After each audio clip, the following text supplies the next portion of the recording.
Welcome back, everybody, to Friends Till Death, the show where if we die in the game, the episode immediately ends. But up until that point, we answer your most burning and passionate questions. As always, I'm here with my good friend, Doug. Hello. Hello. Perfect. And today we're going to invite a special guest on this very second. It's my good friend, Hackerling. We're going to invite her right now. I did not invite her earlier, but you know what? I believe that she will be around. And once she enters this call... We're pretty excited about her being a guest, maybe. Yeah.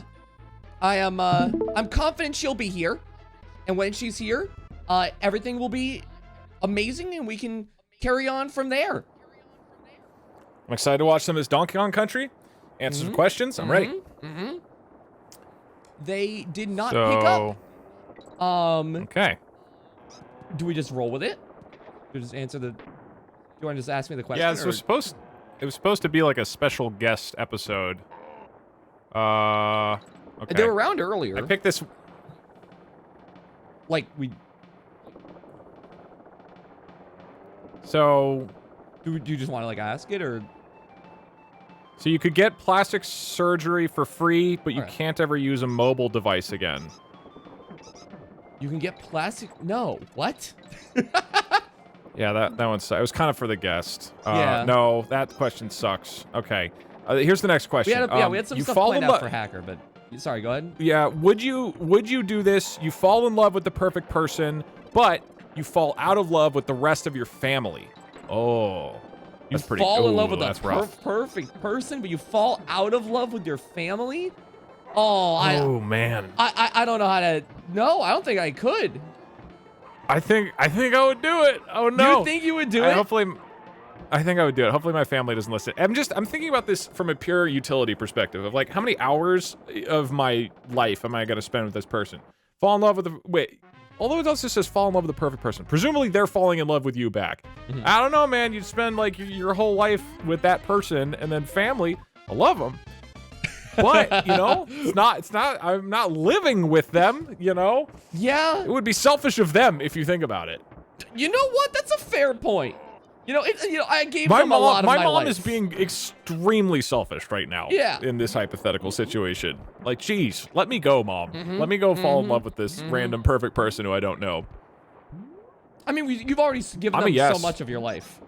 So, you know, at this point... Right. I've paid the debt. I've paid my dues. This is like a hard yes for me. You're a no? I'm really curious where the split on this is in terms of how many people answered. I'll be a little contrarian. I'll say no. I'll say family first here. Okay. I think most people are going to go with your answer. Are going to say no. Okay, the results are 42% would do it, 58 would not take that. Interesting. Okay. Interesting. I guess I am somewhat of a psychopath. Yep. We had a few more questions prepared for Hacker, but do you want to just ask like another that just like a backup one or like? Yeah, I guess I'll do one of the ones that was for us. This is just awkward. The whole thing is awkward now. Okay. What are your thoughts on imposter syndrome and content creation? For some context, I recently streamed myself. Okay, he talks about, this is from JP, he talks about how he did some streams recently that were inspired by some videos that I've done. Feels like they were awesome.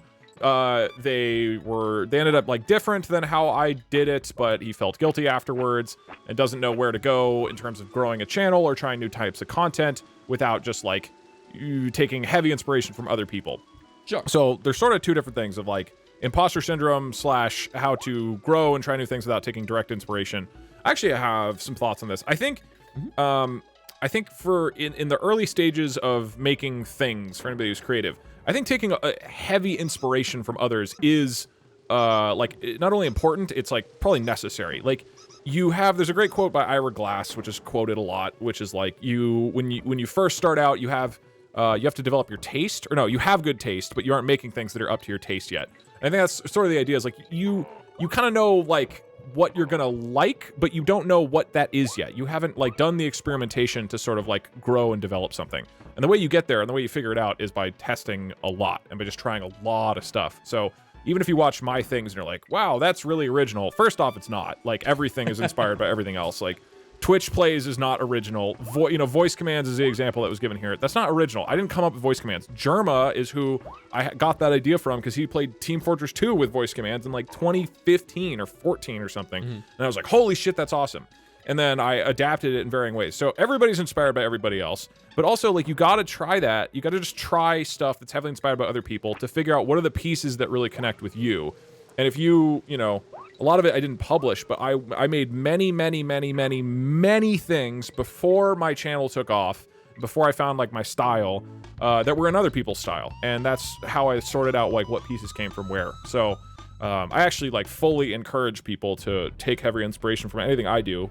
Again, in large part, because it's not like I'm actually inventing anything from scratch, but that's how you learn. You have to do that a lot for, you know, many years, and you just keep trying, and eventually things start to stick. But, oh, fuck.